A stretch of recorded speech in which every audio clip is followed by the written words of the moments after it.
Aspect 1 to 7, 4 to 10। तो ये जो एस्पेक्ट है ये पॉजिटिव है। उल्टी दृष्टि क्या है? भाव 8 से भाव 2 को जाएगा। अब ये जो उल्टी दृष्टि है उसमें क्या होता है कि यहाँ पे जो प्लैनेट बैठा है उसका अगर फ्रेंड भी बैठा है तो उसको खराब करेगा। यहाँ पर जो दृष्टि है इसमें क्या अंतर है, देखिए यहाँ पे सपोज कीजिए अगर दोनों फ्रेंड है तो दोनों एक दूसरे को बहुत ज्यादा सपोर्ट करेगा, दोनों का फल बहुत ज्यादा बढ़ जाएगा पॉजिटिव वे में। लेकिन यहाँ पर क्या है, दोनों फ्रेंड है तब भी फल खराब करेगा। अब जैसे 8 से 2 को दृष्टि है तो इसका मतलब क्या हुआ, परिवार और धन में कमी हो जाएगी। एक क्वेश्चन पूछती हूँ।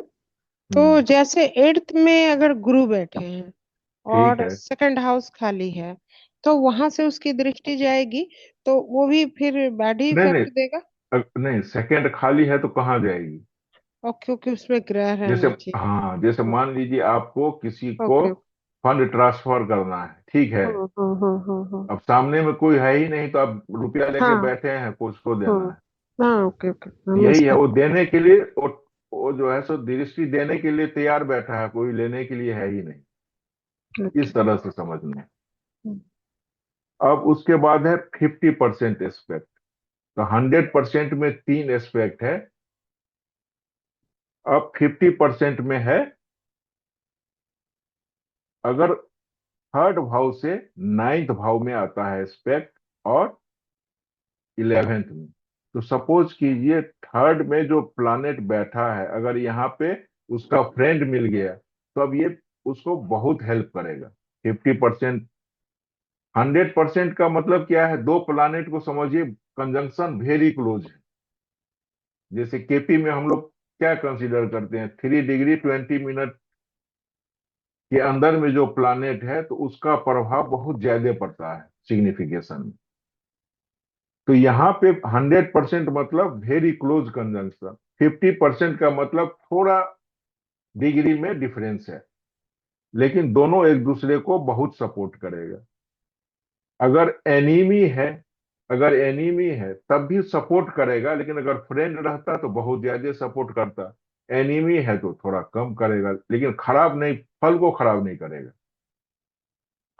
अब फिफ्थ हाउस से नाइन्थ को एक्सपेक्ट जाता है, फिफ्थ से 11th को नहीं, ये याद रखना है। थर्ड से 9 एंड 11, फिफ्थ से सिर्फ नाइन्थ में एक्सपेक्ट जाएगा।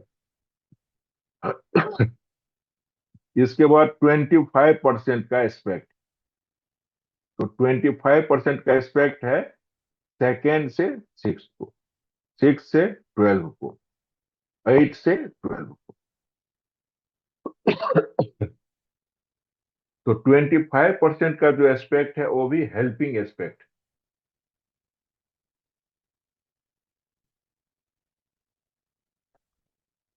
अब उल्टी दृष्टि, 8वें भाव में स्थित ग्रह दूसरे भाव पर उल्टी दृष्टि करता है। अगर खाना नंबर 8 में सूर्य है, सन है और चंद्र बैठे हों तो खाना नंबर 8 तक ही रहेंगे। ये इस रूल को नहीं भूलना है सिर्फ।